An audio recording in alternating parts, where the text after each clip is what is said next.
oinho que a gente falou não ficar no vídeo. Então vocês falem amém de novo, tá bom? Glórias a Deus, a paz seja convosco. Amém? Glória a Deus.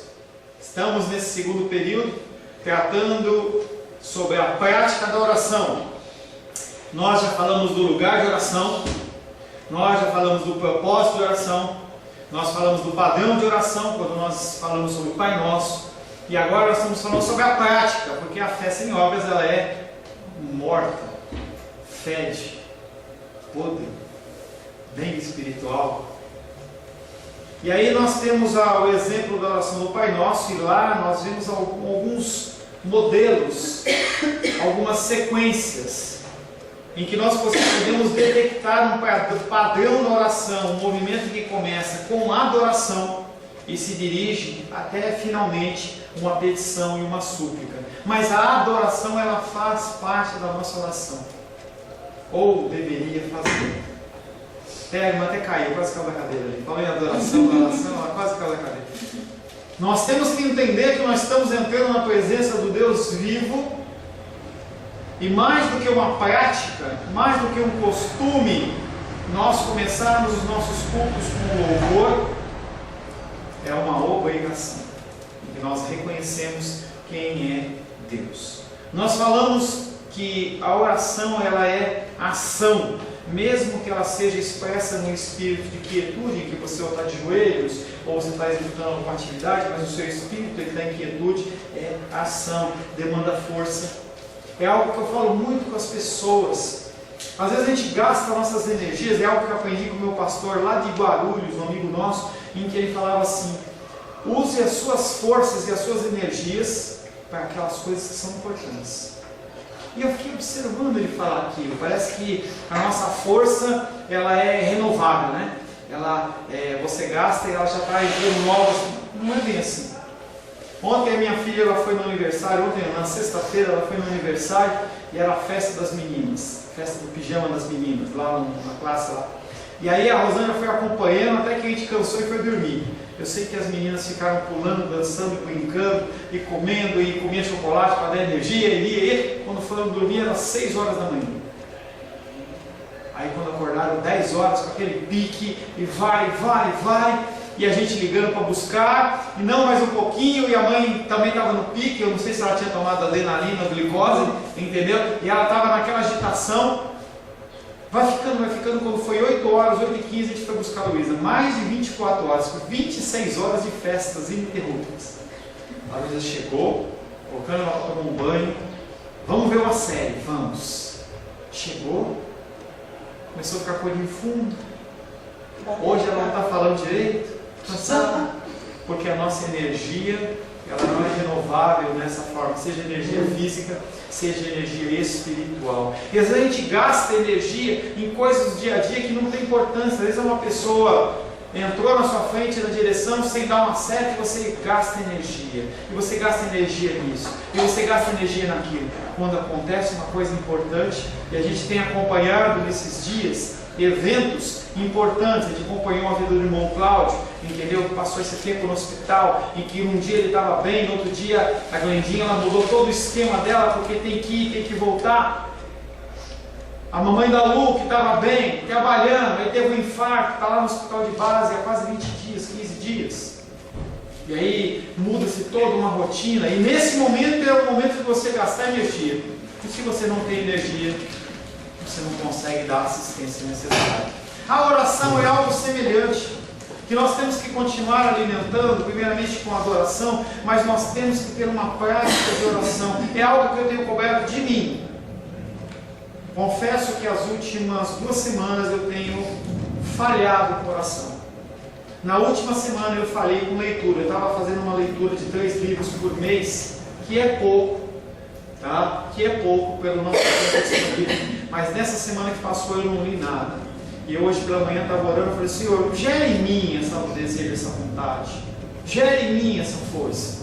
Que eu não gaste energia e força com as coisas que não são importantes. Estivemos lá na casa da Ione essa semana, eu e a Rô, conversamos com ela, e ela ficou contentinha, servimos a Santa Ceia para ela. Ela está lutando contra o seu emocional, com as suas forças. Nós temos que orar por elas, por ela. As pessoas precisam das nossas orações e nós precisamos de oração. A oração é um exercício de paixão e não um ato mecânico. Eu fazer uma oração mecânica, sem sentido, não faça. Guarda a sua saliva, não faz diferença nenhuma. Coloque amor naquilo que você faz. Tudo que você faz, faça para a glória de Deus. Se você faz um bolo, se você fala com alguém, se você ora, faça isso para a glória de Deus. Entenda com quem você está fazendo. Mas que petições que ele ouve? Ainda no nosso resumo. Que petições ele ouve? E ontem eu estava lá no curso lá de capacitação e aconselhamento bíblico. É um curso extra que eu estou fazendo. E aí uma pessoa perguntou, algo que nós já tratamos, por que eu tenho que orar se Deus sabe de tudo? E aí tem o conceito da soberania, que nós já trabalhamos 2, 3 domingos. Tem o conceito da soberania, o conceito da responsabilidade divina. E aí ele falava assim, poxa, mas às vezes a gente ora e não acontece. Nós temos que cada vez mais buscar o entendimento de Deus, o conhecimento de Deus, para que realmente a gente venha pedir as coisas concernentes ao reino de Deus. E aquele homem finaliza perguntando, a minha oração muda o coração de Deus? E aí o pastor falou algo que a gente já trabalhou também, que a gente não muda o coração de Deus. O coração de Deus ele é imutável. O nosso coração ele é mutável, o de Deus não é mutável. Nós trabalhamos muito isso. E aí nós começamos a falar do conceito da adoração no modelo do Pai Nosso. Nós lemos alguns salmos. E aí eu falei para vocês que a nossa hesitação e fraqueza dentro da oração, ela pode ter duas causas. A primeira, falta de um vocabulário conveniente. Essa é a desculpa. Na verdade não há essa desculpa. Mas as pessoas elas colocam, eu não sei como falar. Eu sei me expressar com o Joãozinho, sei me expressar com a Mariazinha, com o bichinho, mas eu não sei me expressar com Deus. Mas é algo que necessita o nosso trabalho, o nosso desenvolvimento. Estava ali atrás conversando com a Glenda sobre as crianças, sobre a minha, sobre as dela, falando sobre a necessidade que a gente tem de investir no tempo na vida das crianças, em relação a culto, em relação à oração. Os nossos filhos eles estão crescendo muito rapidamente. Daqui a pouco estão fazendo uma faculdade, estão fora, digamos assim, do nosso controle. Se nós não usarmos esse tempo que nós temos disponível como uma forma de ensiná-los, eles vão andando e vai se desviando. Mas pastor, eu não sou casada, eu não tenho filho. Será que você não é uma criança espiritual que precisa ser desenvolvida também no âmbito da oração, dentro do âmbito da palavra? O apóstolo Paulo fala, eu não posso falar a vocês de uma maneira sólida, de uma maneira mais complexa, porque vocês são como crianças, eu tenho que dar leite para vocês. E eu não tenho problema com isso. E aí eu falo bastante isso nas aulas de teologia, em que as pessoas elas se preocupam com conceitos teológicos, mas a gente está muito mais preocupado em trazer para vocês os conceitos básicos. Eu quero formar uma base. É o que a gente faz aqui, é o que a gente faz em aconselhamento, é o que a gente faz em discipulado, trabalhar com uma base, para que você possa construir sobre essa base, esse alicerce que chama-se Jesus. Não falta vocabulário, mas as pessoas acham que falta. Muitos procuram os dons de línguas espirituais porque eles acham que é um jeito de você se comunicar com Deus. Mas se você se remeter a Salmos, você vai ver como Davi ele falava com Deus de uma maneira rasgada, simples e rasgada. Ele sabia as coisas que ele tinha feito, as coisas que ele tinha que fazer. Ele entrava na presença de Deus falando assim, Deus, pequei contra ti. Você não precisa escolher palavras, não tem que ser palavras rebuscadas, mas simplesmente você tem que comunicar-se com o Senhor. Salmo 138, verso 1, 2 e 6 diz, render-te-ei graça, Senhor, de todo o meu coração. Na presença dos poderosos te cantarei louvores. O Senhor é excelso, contudo atenta para os humildes. Os soberbos, no entanto, Ele os conhece de longe. Nossa adoração também sofre por um motivo. Nós não conhecemos o Deus da Bíblia. A gente não lê a palavra, a gente não medita na palavra, porque é diferente você ler e outra coisa é você meditar. Nós, eu e Glendinha, que temos filho pequeno, eu e Rosângela, que temos filhos pequenos, a gente vê que às vezes as crianças elas acham que o estudar é simplesmente você pagar e parar e ler. Passar e ler. Aí eu vou ler o texto de matemática, ou eu vou ler de geografia, e aí eu vou fazer a prova. E o resultado não é um resultado satisfatório, porque eles não estudaram, eles leem. Eu tenho acompanhado a minha filha, e em algumas matérias eu deixo correr como ela quer, porque eu vejo que ela consegue, dentro do âmbito de sala de aula e dentro do âmbito de estudo do jeito dela, ela consegue a nota que precisa, ela tem ido bem, as notas têm sido boas. Mas em certas matérias, como geografia, ela tem alguma dificuldade e eu tenho que pegar ela e falar assim: não, nós vamos fazer perguntas, nós vamos fazer questionário. Não, papai, mas eu já estudei. Você já estudou, então o que é isso? Não sei. O cristianismo é assim. Você tem que conhecer os princípios que estão pautados na palavra de Deus para você poder servi-lo, para você poder se achegar a Ele, saber como fazer, quais são os procedimentos, muito mais do que procedimentos religiosos, mas procedimentos que são ensinados na palavra, como você se apresentar a Deus. Se enchermos a nossa mente com a palavra de Deus, os nossos gaguejos imprecisos se tornarão padrões inteligentes e louvor significativos, porque o que a palavra de Deus apresenta é algo que foi inspirado por Ele mesmo. É como se Deus ele falasse assim: olha, eu quero ser servido dessa maneira, eu quero que você fale comigo desse jeito. É desse jeito que funciona. É como nós, com os nossos filhos, nossos afilhados, nossos filhos, quando nós ensinamos algo, nós falamos: o caminho é esse, segue esse caminho. E às vezes a gente, como cristãos, a gente quer inventar novos caminhos. O caminho está traçado, é um caminho bíblico, que você quer entrar em Marcos, entendeu que tem carrapicho, tem espinhos e coisas. O Senhor está falando: não siga o caminho que foi ensinado. Por que nós devemos adorar a Deus? Ainda dentro do conceito de adoração. 1 Coríntios 10:31, nós já lemos, diz: portanto, quer comais, quer bebais ou façais qualquer outra coisa, fazei tudo para a glória de Deus. Como seres humanos, nós temos a obrigação, o dever de reconhecer quem é esse Deus. É algo inerente a mim e a você. Nós somos feitos para louvor, glória e honra do Senhor. É algo que eu falava de uma maneira diferente no estudo de misericórdia, em que a ação, a nossa colocação em prática dos elementos que nós aprendemos na palavra revela quem nós somos.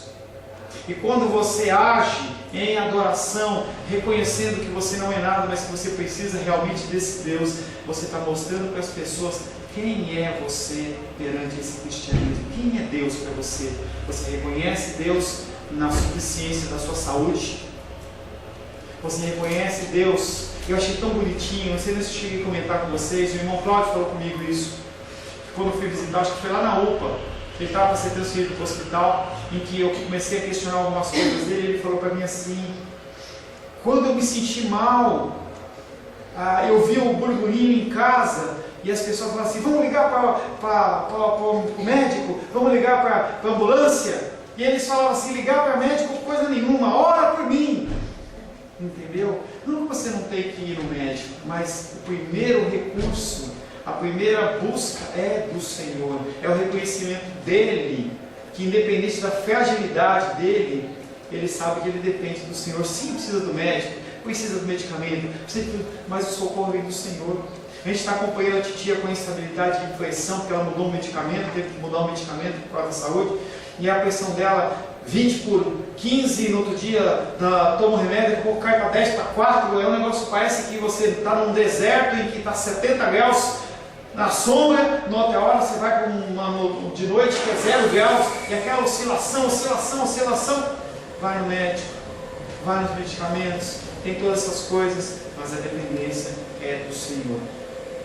E aí nós finalizamos a aula da semana passada com uma frase herética, que até uma pessoa aqui reconheceu, em que fala assim: um pastor de uma grande igreja está ensinando jovens da idade do meu filho, da minha filha, da idade dos filhos da Glenda e outros maiores, fala assim: as mãos de Deus controlam todas as coisas. Pastor, mas é claro que controlam, eu concordo, mas ele completa: mas a oração controla as mãos de Deus. Como que as minhas orações podem controlar um Deus supremo, soberano? Eu estava dando um curso de batalha espiritual e eu mostrei um vídeo para eles, em que mostrava o tamanho dos planetas. E a gente acha que o nosso planeta Terra é grande, ou o Sol é grande. E aí alguém foi fazendo uma comparativa entre as estrelas que são conhecidas, e começa lá do pequenininho, passa pela Lua, passa pela Terra, e aí começa a mostrar o tamanho dos planetas crescendo, crescendo, crescendo, crescendo, crescendo, e aí chega o tamanho de um planeta que é o maior conhecido, em que eles falam, me foge o número, só referencial para vocês, mas para dar uma volta de avião a 900 km por hora, em volta daquele planeta, demorava 1.200 anos. E você vê o tamanho que é o planeta, em detrimento da nossa Terra pequenininha, e há centenas, bilhões de galáxias com estrelas maiores do que essa. E mesmo o conceito desse planeta é nada perante o meu Deus e o seu Deus. Em que ele fala que esse universo, ele é nada mais, nada menos do que o estrado dos seus pés. O estrado dos seus pés. E aí o pastor ele vai na igreja e diz que a minha oração, a sua oração, controla as mãos de Deus. Pastor, você falou, tem certeza do que você está falando? Está na internet para qualquer um ver ele falando isso, ensinando isso. E as pessoas elas acham que realmente elas controlam o seu destino, controlam as mãos de Deus. E aí nós vemos a oração, de um lado, uma oração formal, oração de terno, uma oração rebuscada com palavras de grego, hebraico, em que às vezes as pessoas não entendem nada. Pessoas que usam aquela voz de Cid Moreira e falam com uma voz que enche o auditório e ninguém entende nada. Do outro lado, igrejas pentecostais, não bíblicas, porque tem as pentecostais bíblicas, as pentecostais não bíblicas em que elas falam e Deus é o brother, é o xará, e é uma conversa com Deus totalmente ridícula. E eu vi uma reportagem de um grande pastor, chama Hernandes Dias Lopes. Se você puder ouvir coisas dele, ouça, ele é uma pessoa muito abençoada. E ele falava, ele como um pastor muito tradicional, ele falava assim que ele tem reparado que as pessoas elas estão em muito extremos, ou elas estão muito firmadas na palavra e longe do Espírito, ou muito perto do Espírito e longe da palavra. E nós como cristãos vamos ser realmente cristãos quando nós estabelecermos uma junção e uma união disso. As nossas orações, elas têm que ser orações com muita seriedade, mas tem que ser orações fervorosas, orações em que você ora com o teu coração ardendo pela vida das pessoas. Quando você e eu tivermos esse tipo de oração, as coisas elas vão começar a mudar, as pessoas elas vão começar a se converter, vai haver mudança, vai haver transformação. Liberdade de um lado, libertinagem do outro. As pessoas ou acham que são livres ou acham que são libertinas. São conceitos que, como misericórdia e complacência, não andam juntos. Você não pode ser libertino com as coisas de Deus. Deus nos convida a nos chegarmos livremente à sua presença. E é um privilégio. Você, se agora você fala assim, a palavra do pastor Paulo está muito chata, e você curvar sua cabeça e começar a conversar com Deus, e Ele vai conversar com você. É um privilégio. Quando a gente vê o livro de Esther, eu já falei isso, volto a falar, acho uma cena muito linda. E tem todo o contexto do livro de Esther, em que a rainha Esther ela vai interceder pelo povo de Israel. E ela, se ela entrasse na presença do rei, e o rei não aprovasse a sua entrada com um ato simbólico dele estender o seu cetro, ela morreria. É um princípio que é um princípio bíblico também, que nós só podemos entrar na presença do Senhor através do sangue do Cordeiro. E eu brincava com as meninas aqui que estavam subindo, falavam, você é uma virgem nécia ou uma virgem prudente? E o Senhor, pela graça de Deus, Ele nos concede essa prudência. Quando confrontados com o Senhor Deus onipotente, quem falaria com Ele, com esse Deus poderoso, como se Ele fosse, como se você estivesse num jogo de futebol? O Brasil ganhou ontem, né? A Olimpíada, e as pessoas buzinando, e as pessoas gritando, todos felizes. E aí por um momento se esquece a situação do nosso Brasil. Por um momento se esquece das pessoas que estão com fome. Ah, pastor, que negativismo, é dia de festa. Não é dia de festa, nós estamos em momentos de muita tristeza, de muita luta e muita dificuldade. Mas eu vi uma coisa bonita no Neymar. Eu vi, não no Neymar, eu vi num jogador que eu acho que Não, eu vi. Não, eu estou falando dele porque ele era o capitão, mas eu vi mais ou menos 5 bases ali deram glória a Deus. Antes de fazer qualquer outra coisa, eles deram glória a Deus. E o Neymar botou logo aquela faixa que ele já foi preparado para aquilo. Os outros talvez... Sem religiosidade, eu vou te falar uma coisa, tá, querido? Eu não conheço o coração do Neymar de ninguém. Não conheço nem o seu. Eu estou procurando conhecer o meu. Mas a pergunta que nós temos que fazer é: num momento fora desse, as pessoas, elas são cristãos realmente? Ou será que apenas perante... Eu não estou julgando, não é isso, não estou fazendo isso. Eu estou trazendo uma reflexão porque a gente tem que ir além. Eu estou falando você é cristão só dentro da igreja ou fora você é também? Essas pessoas que estão dando glória a Deus, ou tem que dar glória a Deus. E eu vi um jogador falando assim: o ouro é nosso. Que lindo isso. O ouro é nosso, mas a glória é de Deus. Apesar que, pessoalmente, eu acho que Deus não está preocupado com o jogo de futebol, no sentido de, eu vou privilegiar o brasileiro e vou tirar o título do alemão, ou, o goleiro, porque eles acham isso, as pessoas acham isso. Não, porque a hora que o cara vai ter, eu não assisti o jogo, mas a hora que o goleiro vai pegar, Deus, ele segurou a bola para... Será que Deus está preocupado com isso? Mas, amém, é um fato, é algo que aconteceu, mas o que eu quero levar você a pensar é: você, como você age fora do âmbito da igreja? Como você age dentro e fora do âmbito da igreja? Quando você vai conversar com Deus, você age com liberdade?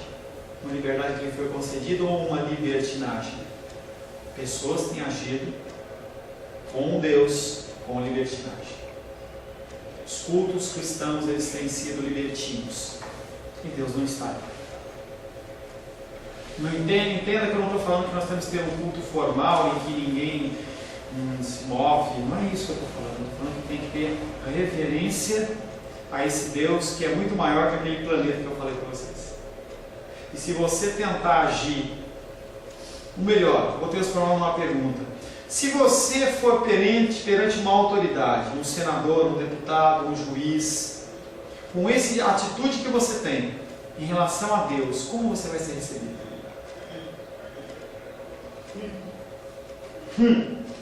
Mais uma frase herética desse mesmo pastor. Ele fala assim: orar, olha o abuso, orar é dar a chance para Deus de mudar o nosso dia. Quem é esse pastor? Orar é dar a Deus a chance de mudar o nosso dia. Você acha realmente que você dá a chance de Deus fazer alguma coisa? Será que Deus ele precisa da tua aprovação para fazer alguma coisa? E aí, se você acha que sim, que Deus não precisa ser Deus, você serve. Que Deus é esse?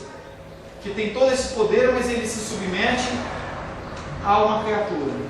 Jeremias fala que ele, como oleiro, se ele quiser, ele pega o barro, amassa, ele quebra, ele faz de novo, mas dentro desse conceito. Não. Pastor, dá licença. Fale. Eu já vi na palavra de Deus. Eu nunca vi um homem na palavra de Deus se aproximar de Deus para ele não cair com o rosto em terra. Todos eles caem com o rosto em terra quando eles veem qualquer semelhança. Interessantíssima essa observação sua. E aí eu pergunto para você: por que em igrejas tem as pessoas que caem para trás e não caem para frente? Nossa. Porque você não vê na Bíblia ninguém caindo para trás, cai para frente. Cai para frente por quê? Porque naquele momento em que a pessoa ela acha: eu sou o profeta, eu sou o pastor, eu sou o membro, eu sou o presbítero, eu sou aquilo. Quando você se depara com o mínimo fio de cabelo da glória de Deus, a pessoa do perna do cara começa a tremer, ele começa a ver como ele é e cai no chão. Se fala muito em avivamento. Você ouve falar em avivamento? Avivamento. Aí, o Brasil está avivado. Milhões e milhões de pessoas salvas. E eu vi uma postagem no Facebook que estava assim, monges budistas adorando a Buda, aqueles homens prostrados com a cara no chão, e os cristãos. Será que a gente reconhece quão santo Deus é e quão pecador nós somos?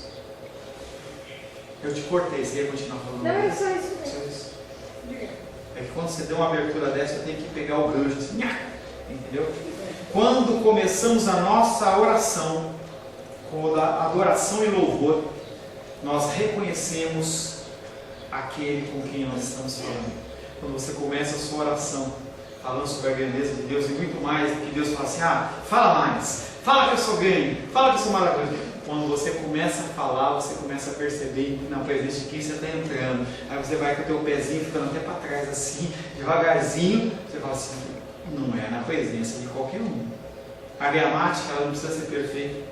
Eu lembro que meu pastor lá de São Paulo, o pastor José, falou uma vez, depois vamos ter um sermão que a gente tem o título de Flor de Plástico, em que ele falava das pessoas que não têm uma cultura, digamos assim, dentro do ensino tradicional, não sabem falar direito, mas têm uma intimidade com Deus sobremaneira maravilhosa.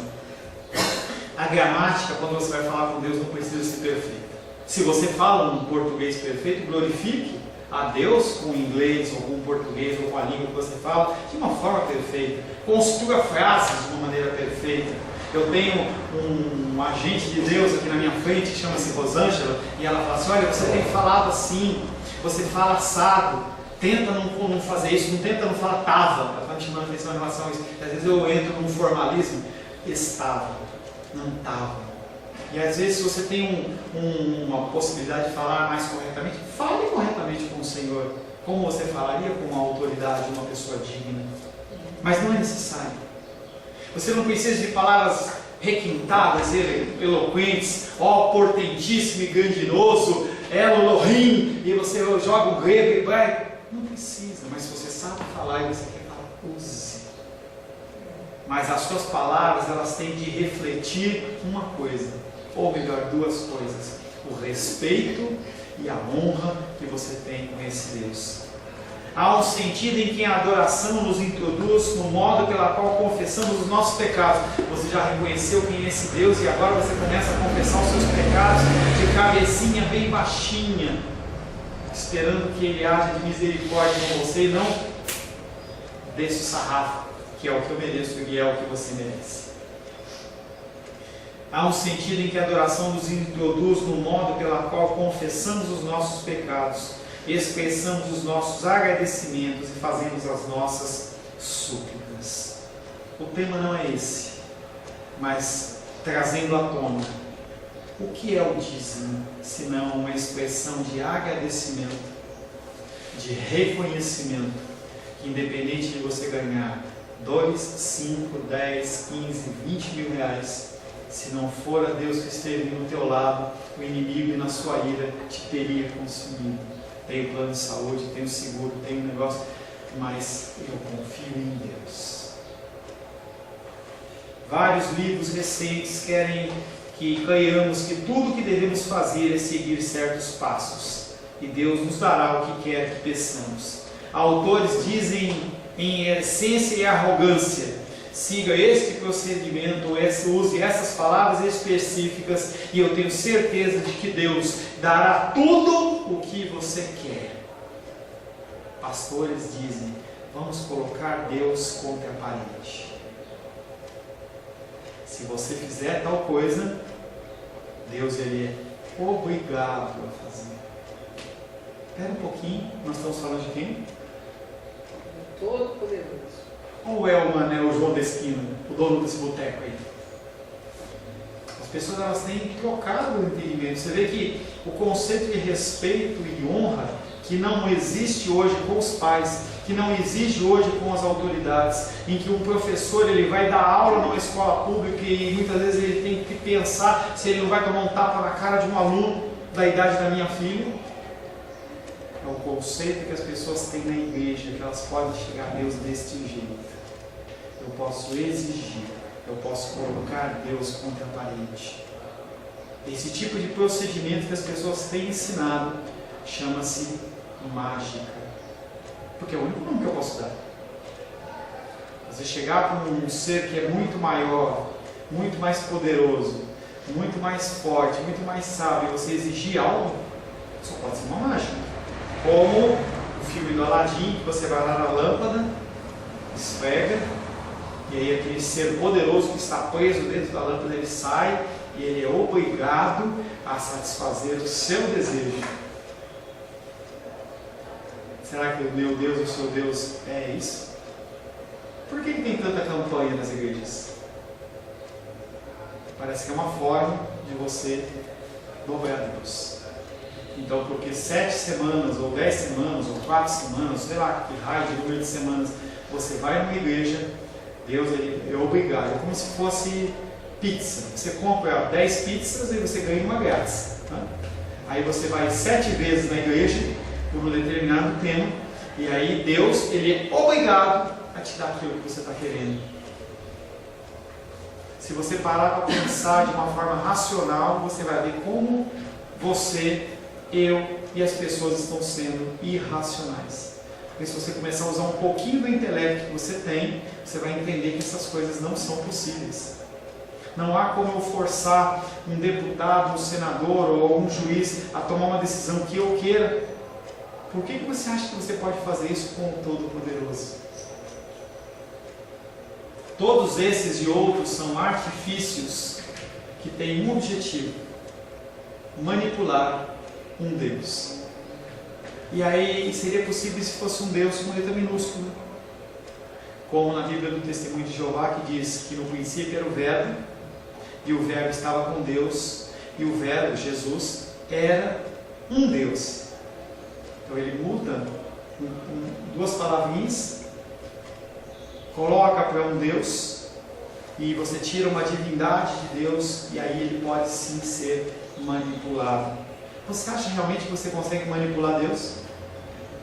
Você acha mesmo que você está em pecado, está agindo de maneira errada, mas que você chora e você geme, e aí Deus fala assim: não, porque meu filho está chorando, eu vou fazer o que ele quer?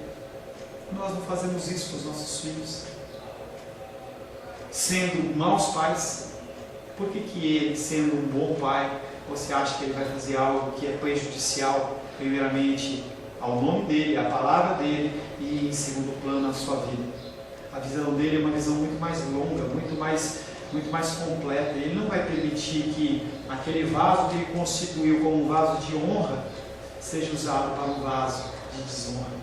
E para isso, ele permite coisas na minha vida e na sua vida que muitas vezes elas são amargas, para você entender quem você é. Quem você é. O irmão Cláudio falava ontem, a Rô falou na oração, que ele orou e falou assim: eu pensei que eu não fosse sair do hospital. Eu realmente pensei que eu fosse ficar, ele disse. Mas o Senhor concedeu que ele viesse, que ele estivesse no nosso meio. Daqui a pouco ele está aí no nosso meio, cantando a música do barquinho, e ele começa a cantar, ele esquece uma palavrinha, aí a Naldinha, uma Glendinha lembra, e a gente é edificado pela ação do Espírito Santo através da vida daquele homem, que é um homem como todos nós.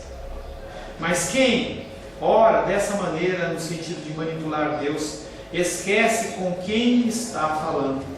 O Deus soberano, e esse sentido soberano é um Deus que manda tudo, e a gente pode transpor esse conceito a um conceito que eu falei na aula quinta e sexta lá de teologia, o conceito dos filmes medievais, em que o rei ele é poderoso e ninguém questiona a sua autoridade.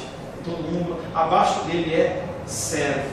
O Deus soberano ele não pode ser manipulado, porque ele conhece o meu coração e o seu coração. Ele sabe o que você está querendo. Ele sabe qual é o objetivo. Por que você está chorando ou por que você não está chorando? Você pode começar a chorar aqui, eu posso me compadecer de você. Você está querendo alguma coisa. Mas Deus conhece. Mateus capítulo 9, verso 4 diz: Jesus, porém, conhecendo-lhes os pensamentos, disse: por que cogitais o mal no vosso coração? O Senhor Jesus Cristo, numa certa discussão, ele olha para aqueles homens e fala assim: por que vocês estão pensando mal? Vocês estão falando algo aí, parecendo que é uma coisa boa, mas não é boa. Eu estou vendo o coração de vocês. Na verdadeira oração, pressupõe uma atitude de submissão humilde. E essa submissão humilde ela só pode ser expressa através da adoração, que é o início da nossa prática, da nossa oração. Amém? Feche seus olhos. Senhor, em nome de Jesus, nós queremos adorar o Seu santo nome. Nós somos fracos, nós somos pecadores, nós somos errôneos nas nossas motivações. Nós pedimos para receber coisas que muitas vezes são apenas para satisfazer os desejos do nosso coração, exaltar a nossa soberba, exaltar, Pai querido, a nossa grandeza. Mas o Senhor é aquele que sabe filtrar os pensamentos. O Senhor é aquele que sabe filtrar as coisas do nosso coração. E nós queremos colocar a nossa vida, não necessariamente, momentaneamente, mas nós queremos pensar, Pai querido, na eternidade. Queremos pedir ao Senhor que o Senhor nos ensine a entrar na Tua presença em adoração, para que nós, no dia do juízo, sejamos reconhecidos como pessoas, Pai querido, que amam e adoram o Senhor. Que nós não sejamos pessoas que não Te conhecem, que apenas usam de procedimentos mecânicos e religiosos para conseguir as coisas que nós desejamos. Nos instrui, Espírito Santo. Nós Te pedimos em nome de Jesus. Amém. Glórias ao Senhor. A paz seja convosco. Meu nome é Paulo César. Eu sou pastor da Igreja Cristã Semente de Vida, aqui em Brasília, Distrito Federal. Me alegro que a palavra tenha te alcançado. A palavra faz isso. Ela alcança as pessoas aonde quer que elas estejam. E você foi agraciado com esta palavra.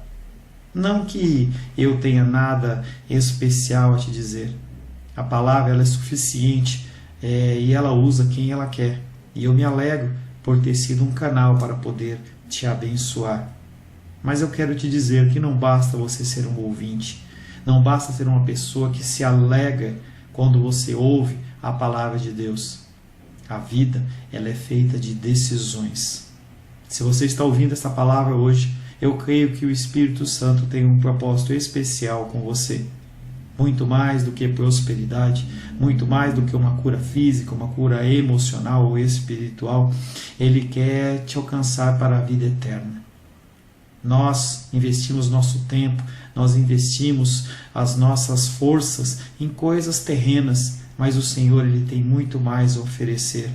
Ele tem sim para você a cura, Ele tem sim para você a prosperidade, mas Ele tem muito mais que isso. Submeta-se a um Deus que Ele é capaz de mudar e transformar a sua vida por completo. Creio que o Espírito Santo Ele é capaz de tocar o teu coração. Quero pedir que você curve a sua cabeça. Senhor, em nome de Jesus, coloco na Tua presença essa vida que ouve esta ministração, que ouve esta palavra. Pai, eu não tenho capacitação nenhuma, mas o Teu Espírito Ele é capaz sim de tocar nesta vida, gerar nela mudança, transformação, arrependimento, e que ela possa simplesmente bater no peito, convencendo-se que é pecadora e que precisa de um Deus salvador. Não há um caminho a Ti, meu Deus, que não seja através de Cristo. E eu lhe peço, Pai querido, que você alcance essa vida e Ele possa sim tomar uma decisão pessoal pelo Senhor, em nome de Jesus. Amém. Amém, meu querido. Amém, minha querida. Fico contente que você esteja ouvindo essa ministração até o fim. E peço que você não se limite a ouvir os cultos pela internet. Você procure perto da sua casa uma igreja, um lugar que proclame a palavra do Senhor. Eu oro para que o Espírito Santo te direcione nessa busca, porque muita coisa tem sido oferecida que não é o Evangelho. Eu abençoo a sua vida em nome de Jesus. Amém.